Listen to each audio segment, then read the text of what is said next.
Hello YouTube, it is your boy B3 back from another kicking action figure review. You know, recently we did an Ultra action figure, Ultraman Russo Flame, and now we got his brother, Ultraman Blue Aqua. Yeah. Really cool. So, last one you didn't see them together, but you'll see them together in this one. If you want to see the Russo review, it should already be up. Well, first, we're going to show you some of the packaging. Got a nice window here. You got him posed on the front. Lots of info, you know, from Ultraman RB. I haven't started watching it yet, but I've seen clips from it, and it looks really, really fun. I've basically seen one full episode just in clips. It was a really good episode, so hopefully I can see more soon. My internet's terrible, so I use my data to upload videos for you guys instead of watch videos for myself. There he's posted up. Really cool. Got him from my local comic shop. He cost a little more than he did regularly, just because of the way my comic shop obtained him. My comic shop obtained him from a private collector and not from like a distribution site, so it cost me a little more, but I don't mind because it's a small business, and also I didn't pay cash for them. I paid in comic books. I paid in issues that I bought from that store anyway, so it was really a win-win for them. But yeah, let's bust this guy open now. And here he is out of package, the Ultra action figure, Ultraman Blue Aqua! Really cool, you know, he's got the same torso and legs and stuff, and as Russo, but arms below the elbow and head are different, and also the coloration. He's really, really cool. I like the designs of these Ultras. Lots of people think they're too busy, mostly because Dark Orb pointed that out. But I think busy is good when it comes to Ultraman these days, as long as it's not too busy, because lots of Showa Ultraman can be a little difficult to tell apart. So it's nice to have flashy Ultras that are easier to tell apart. So, detail and paint, quite good. Looks really nice, good proportions. The head, the paint, the sculpt, everything on the head is just fantastic. Not a lot of paint on the back, what you expect from a cheaper toy.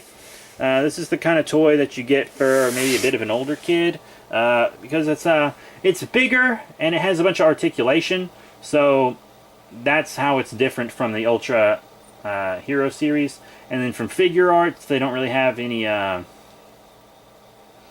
the accessories. They're more durable, they're cheaper, so it's a good middle ground between those two lines.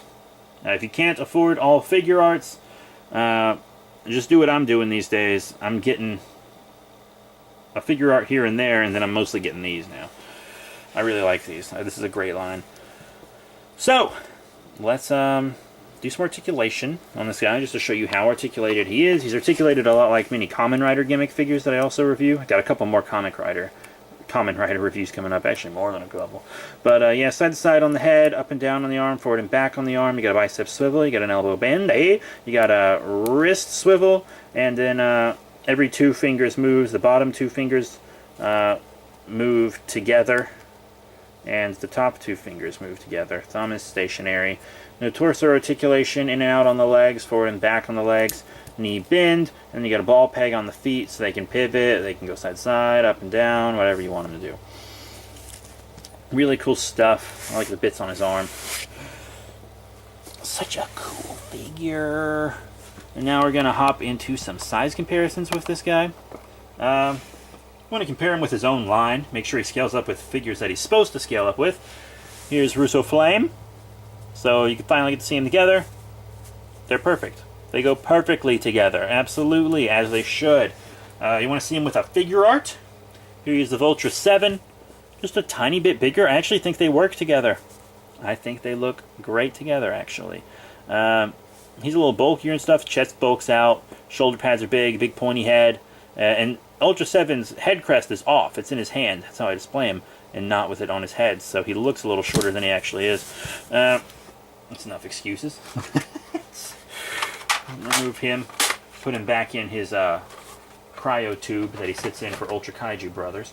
Then to show him with one of the 2009 Ultra Hero Series 6-inch figures. Here's of Ultraman Xenon, by the way, all the action figures that you have seen so far have been reviewed, so be sure to check all those out. Here he is with a YMSF. Gaira! Also been reviewed. Looking good, actually. Here he is with a Godzilla! Godzilla! Godzilla! Bandai Creations Final Wars. You guys know this monster. Everyone has this figure pretty much. I have reviewed him, but he was like the first figure I ever reviewed, so it's a really old review. You know I gotta show him with an Ultra Monster, or this isn't even gonna be a valid review. Here he is with the Ultra Monster DX Skull Gomera from Ultraman Gid. Ultraman Gid. He's a big boy. Hey, he's a real big boy. That actually looks great, to be completely honest. That looks fantastic. And here he is with a Monster Island creation. Medical Jet Jaguar. Is there anything else you want to see him with? Really? One more Ultra action figure? Okay. Here he is of Jeed. Actually a little bigger than Jeed too. Well, because Jeed here is like perfect figure art scale. So I guess these two are just a little bit bigger because of their protrusions and stuff. Which is nice, you know, bigger, better. Really, really cool figure. So all in all, what are my final thoughts on Ultraman Russo Aqua from the Ultra Action figure line? Or Ultraman Russo Aqua. Wrong! Ultraman Blue Aqua. Easy to remember because he's blue. He's cool. He's really cool. He's just as cool as his brother. I think I like Russo's design a little more with like the hot rod flames on his big ass ears. But this guy's kind of got the same thing going on in the center of his head. He's really cool. They're both really well designed. I like the idea of two Ultras sharing a show. It's a really kind of helps mix things up just a little bit, which is something the Ultra franchise kind of has needed. And I think they have been mixing it up a bit since Jenga, so nice. That's it. Thank you all very much for your support. Remember to rate, comment, and subscribe. Check out all the cool links in the description below. Facebook, Twitter, etc. You want more reviews, you say? Well, you better subscribe and hit that notification button because we have a lot more Kaiju and Toku related reviews coming. I still have a bunch of Pacific Rim reviews to redo. I got some Alien reviews to redo. Not redo, just do. I got Gamera, I got Kamen Rider, I got Power Rangers, DC, Marvel, Universal Monsters. I have a lot of figures to review, actually. Well, too many. Hey! I got some King Kong, more Kaiju. Got a lot of figures to review, including more Ultraman. Recent Ultraman. So that's it. Thank you all very much for your support. Remember to rate, comment, and subscribe. As I keep saying, if you want to see my action figure collection updates, be sure to check out my P3 Productions channel. You can get a link to that in the description below. Got lots of channel links down there. I love y'all. I'll see you later.